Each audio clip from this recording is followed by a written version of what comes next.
Aquel día parecía como cualquier otro. El sol comenzaba a elevarse sobre los caminos de Palestina mientras viajeros, comerciantes y peregrinos recorrían las rutas que unían las diferentes regiones de Israel. Entre ellos caminaba Jesús junto a sus discípulos.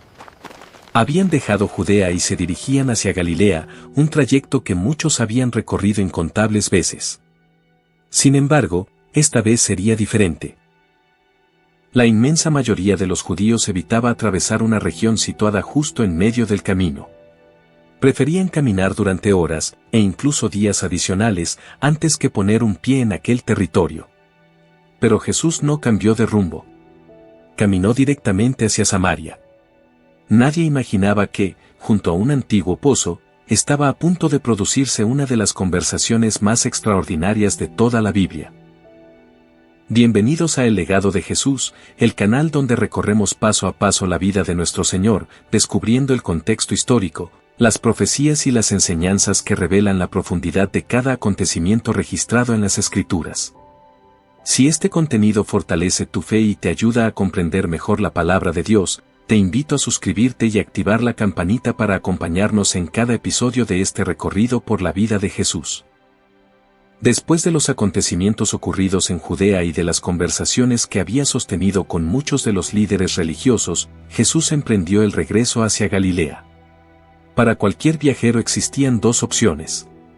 La primera consistía en cruzar directamente por Samaria. Era el camino más corto y el más práctico. La segunda implicaba cruzar el río Jordán, rodear toda la región por el oriente y volver a entrar en Galilea más al norte. Era un recorrido considerablemente más largo, pero era el que muchos judíos preferían tomar. ¿La razón? La respuesta se encontraba varios siglos atrás. Mucho antes del nacimiento de Jesús, el reino de Israel se había dividido en dos. Al sur quedó Judá, cuya capital era Jerusalén. Al norte permaneció el reino de Israel, formado por 10 tribus y con Samaria como una de sus ciudades más importantes. Desde aquellos años, Dios levantó profetas para llamar al pueblo al arrepentimiento. Hombres como Elías, Amós y Oseas advirtieron una y otra vez que la idolatría y la injusticia traerían consecuencias si la nación no volvía al Señor. Sin embargo, el pueblo no escuchó. Finalmente, alrededor del año 722 a.C., el imperio asirio conquistó el reino del norte. Tal como los profetas habían anunciado, gran parte de la población fue llevada al exilio. En su lugar llegaron pueblos de diferentes naciones que se establecieron en aquellas tierras y se mezclaron con los israelitas que habían permanecido allí. Con el paso del tiempo, esa mezcla también alcanzó algunas prácticas religiosas.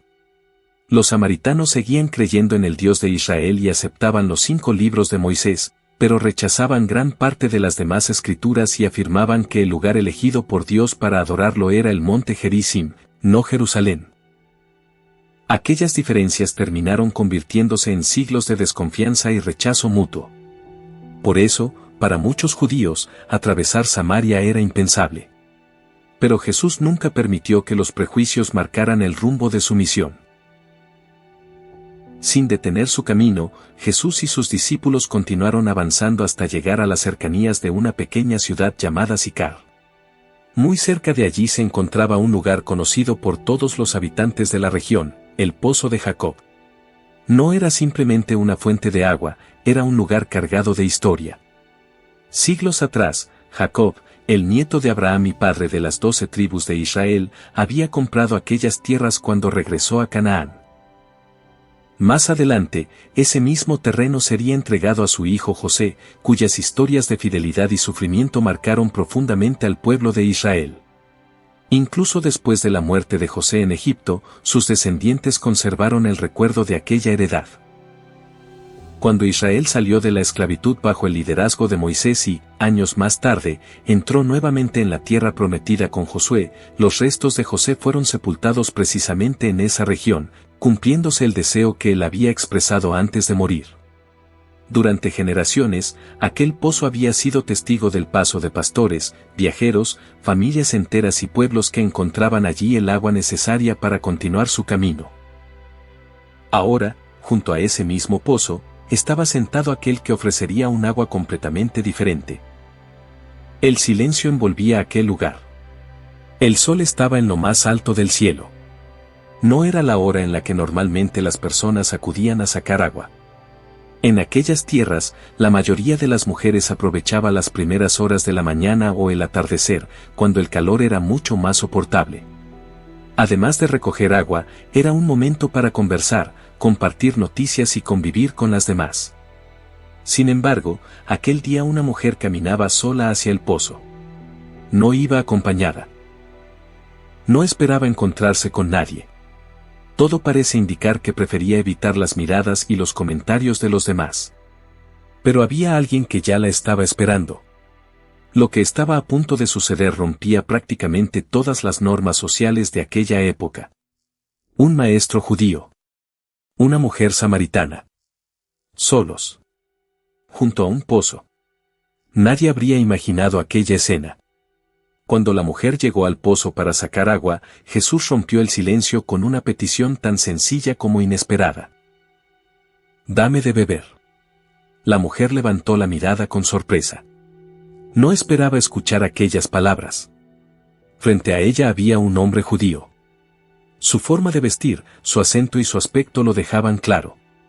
Durante siglos, judíos y samaritanos habían vivido separados por profundas diferencias religiosas, culturales e históricas.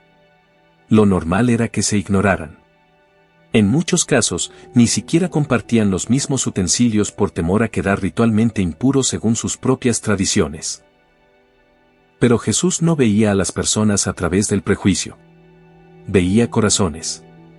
Sorprendida, la mujer respondió: «¿Cómo tú, siendo judío, me pides a mí de beber, que soy mujer samaritana?» La pregunta tenía toda la lógica del mundo. Lo que estaba ocurriendo simplemente no sucedía. En aquella cultura, era poco común que un maestro hablara en público y a solas con una mujer desconocida. No era una prohibición establecida por la ley de Moisés, sino una costumbre social muy arraigada entre muchos grupos religiosos de la época. Sin embargo, Jesús nunca permitió que las tradiciones humanas le impidieran acercarse a quien necesitaba escuchar la verdad. Entonces Jesús respondió con unas palabras que debieron desconcertarla aún más. «Si conocieras el don de Dios, y quién es el que te dice, dame de beber, tú le pedirías, y él te daría agua viva». La mujer observó nuevamente el pozo y después miró a Jesús. Él no llevaba un balde, tampoco tenía una cuerda para sacar agua. El pozo era profundo. ¿De qué agua estaba hablando? En el idioma original, la expresión agua viva también podía utilizarse para describir el agua corriente de un manantial, en contraste con el agua estancada de una cisterna. Sin embargo, Jesús estaba llevando esa imagen mucho más lejos. Así como el cuerpo necesita agua para vivir, el ser humano también tiene una sed que ninguna riqueza, logro o placer puede apagar. Es la sed del alma. Desde el Antiguo Testamento, Dios ya había utilizado esta misma imagen. El profeta Jeremías transmitió unas palabras del Señor que decían: «Me dejaron a mí, fuente de agua viva». Siglos antes, Dios ya se había presentado como la verdadera fuente capaz de dar vida a su pueblo. Ahora, sentado junto al pozo de Jacob, Jesús utilizaba exactamente la misma imagen. No estaba ofreciendo simplemente agua. Estaba ofreciendo aquello que solo Dios puede dar. Esta promesa tampoco apareció de manera improvisada. Siglos antes, los profetas ya habían anunciado que Dios haría algo completamente nuevo. El profeta Isaías invitó al pueblo diciendo: «A todos los sedientos, venid a las aguas». No era una invitación a buscar agua para el cuerpo, sino la gracia y la salvación que solo Dios podía ofrecer.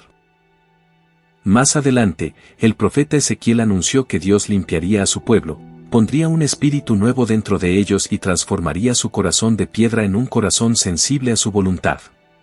Las palabras de Jesús junto al pozo comenzaban a mostrar que esas promesas estaban encontrando su cumplimiento en él. Aún así, la mujer seguía interpretando todo desde una perspectiva material. Pensó en el esfuerzo diario de caminar hasta el pozo bajo el intenso calor. Imaginó lo maravilloso que sería no volver a recorrer ese camino cada día. Entonces dijo: Señor, dame esa agua, para que no tenga yo sed, ni venga aquí a sacarla. Sin darse cuenta, acababa de pedir exactamente aquello que Jesús deseaba darle. Solo que todavía no comprendía lo que realmente estaba solicitando. La mujer acababa de pedir aquella agua que, según Jesús, podía quitar la sed para siempre. Pero antes de hablarle del regalo de Dios, era necesario llevarla a enfrentar una verdad que había intentado ocultar durante mucho tiempo. Con absoluta calma, Jesús le dijo, «Ve, llama a tu marido, y ven acá». La petición parecía sencilla, pero aquellas palabras tocaron el aspecto más doloroso de su vida. La mujer respondió con sinceridad, «No tengo marido». Entonces Jesús pronunció unas palabras que debieron detener el tiempo para ella, «Bien has dicho, no tengo marido. Porque 5 maridos has tenido, y el que ahora tienes no es tu marido, esto has dicho con verdad». No hubo acusaciones. No hubo humillación. Tampoco hubo desprecio. Jesús simplemente puso la verdad sobre la mesa. Aquel hombre, a quien acababa de conocer, conocía una historia que nadie necesitaba contarle. El Evangelio no explica qué había ocurrido en la vida de aquella mujer. Algunos de sus matrimonios pudieron haber terminado por viudez, otros por divorcio, algo permitido bajo ciertas circunstancias en aquella época. Las Escrituras no nos dan esos detalles, y por esa razón debemos ser prudentes y no afirmar más de lo que el texto dice.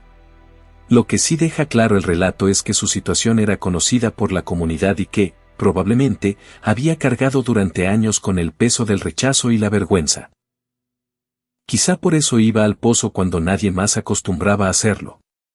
Sin embargo, Jesús no comenzó la conversación hablando de su pasado. Primero le ofreció agua viva. Solo después sacó a la luz aquello que ella necesitaba entregar. Ese orden no es casual. Antes de confrontar el pecado, Jesús reveló su gracia. Antes de señalar la herida, mostró que existía una esperanza para sanarla.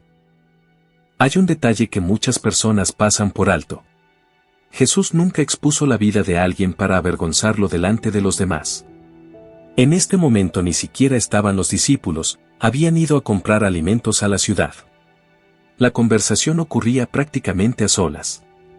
Eso revela el corazón del Señor. Él conoce absolutamente todo acerca de nosotros.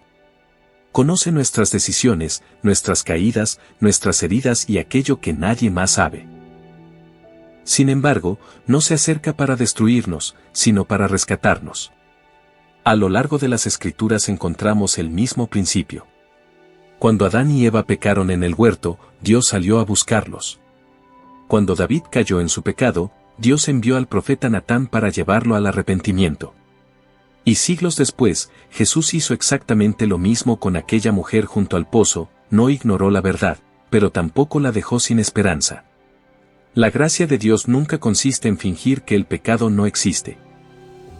Consiste en enfrentarlo para ofrecer perdón, restauración y una vida completamente nueva. Después de escuchar que Jesús conocía cada detalle de su vida, la mujer respondió con respeto, «Señor, me parece que tú eres profeta». Aquellas palabras marcaban un cambio importante en la conversación. Ya no veía frente a ella a un simple viajero judío, sino a un hombre enviado por Dios.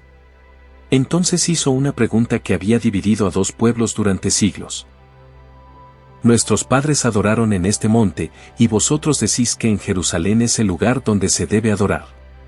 Para comprender el peso de esa pregunta, es necesario recordar una antigua disputa que permanecía viva en tiempos de Jesús. Los samaritanos sostenían que el monte Gerizim era el lugar escogido por Dios para la adoración. Allí habían levantado su propio templo siglos antes, aunque más tarde fue destruido.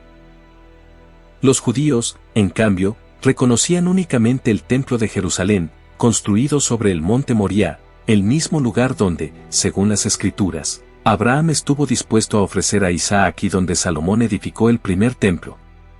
Aquella diferencia no era simplemente geográfica. Representaba siglos de separación religiosa, de acusaciones mutuas y de identidades enfrentadas.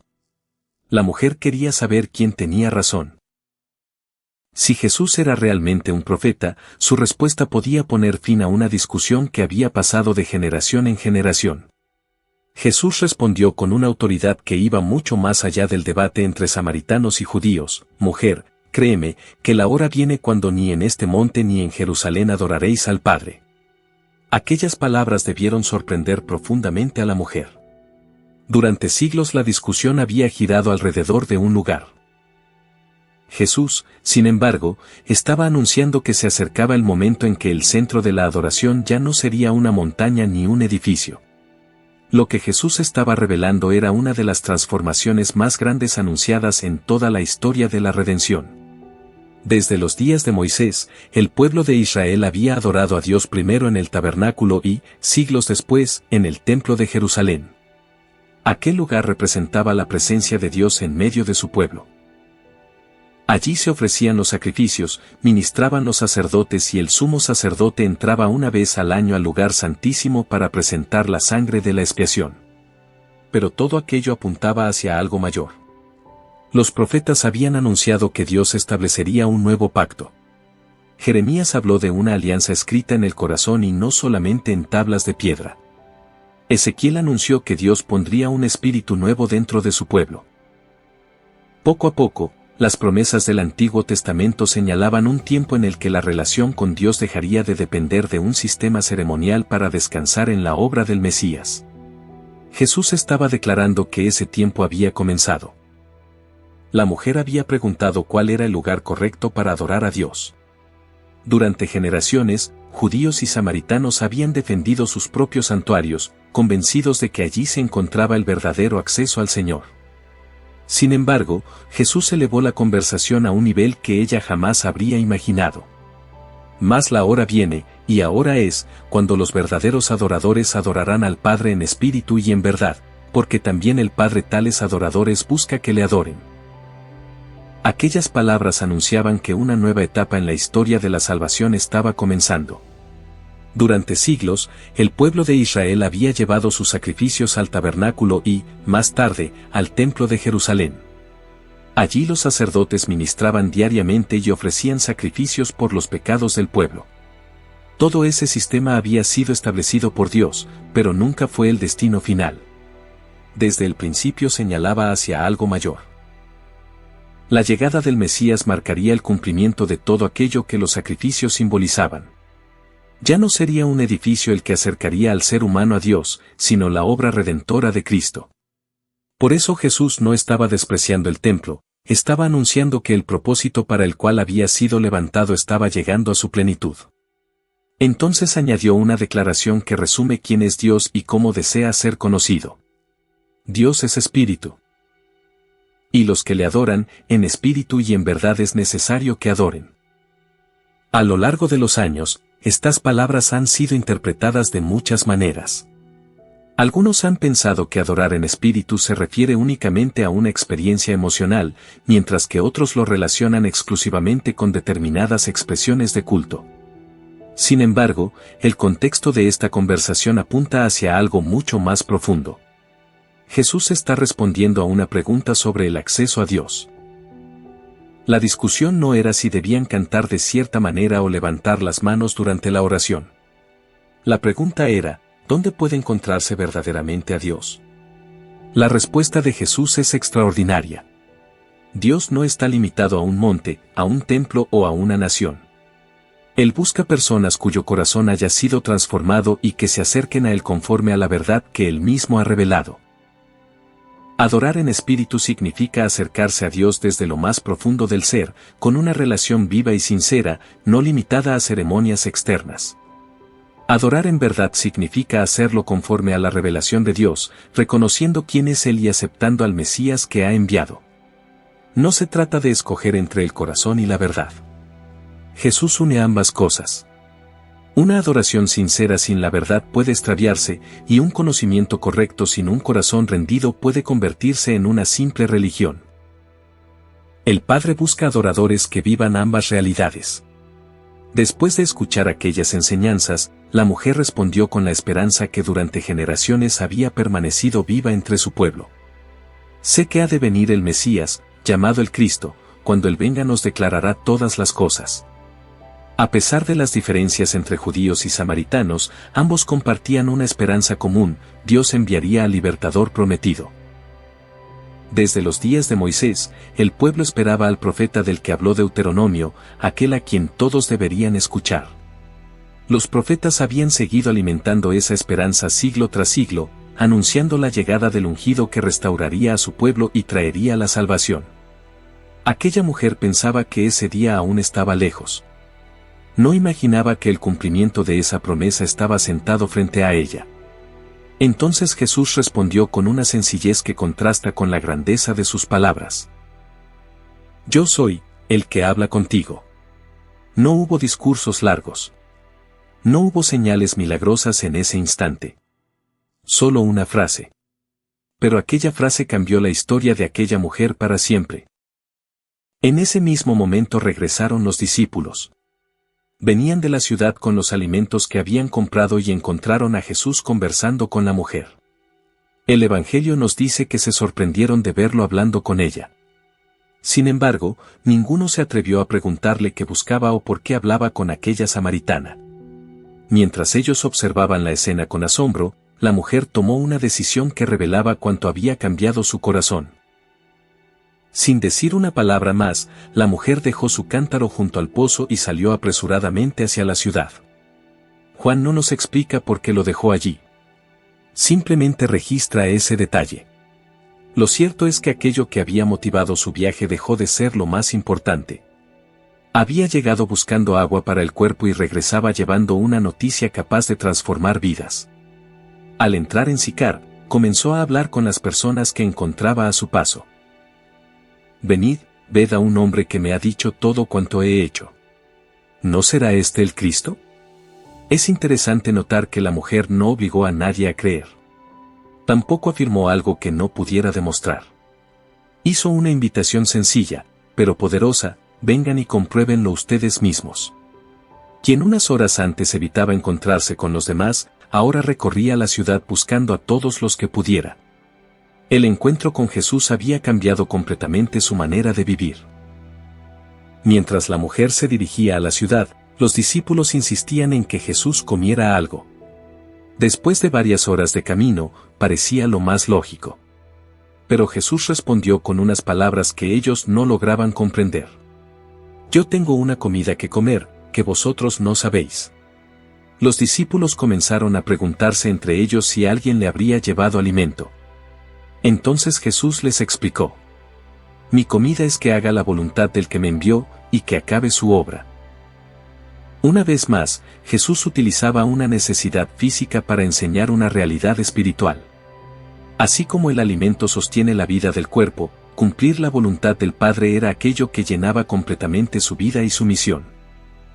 En ese momento, mientras Jesús hablaba con sus discípulos, es muy probable que los habitantes de Sicar ya estuvieran caminando hacia el pozo después de escuchar el testimonio de la mujer. Imagina la escena. A lo lejos comenzaban a aparecer hombres, mujeres y familias enteras saliendo de la ciudad y avanzando por los caminos hacia donde estaba Jesús. Es entonces cuando el Señor les dice a sus discípulos: ¿no decís vosotros, aún faltan 4 meses para que llegue la siega? He aquí os digo: alzad vuestros ojos y mirad los campos, porque ya están blancos para la siega. Algunos estudiosos consideran muy posible que Jesús estuviera señalando precisamente a aquella multitud que se acercaba. El texto no lo afirma de manera explícita, por lo que debemos presentarlo como una posibilidad y no como una certeza. Sin embargo, la imagen armoniza de forma muy natural con el desarrollo del relato. Lo que sí sabemos con seguridad es el mensaje de Jesús.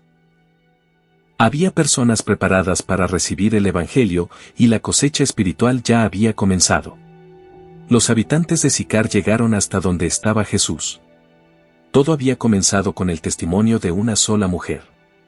El Evangelio de Juan dice que muchos samaritanos creyeron en él por la palabra de la mujer, porque ella les decía: me dijo todo cuanto he hecho.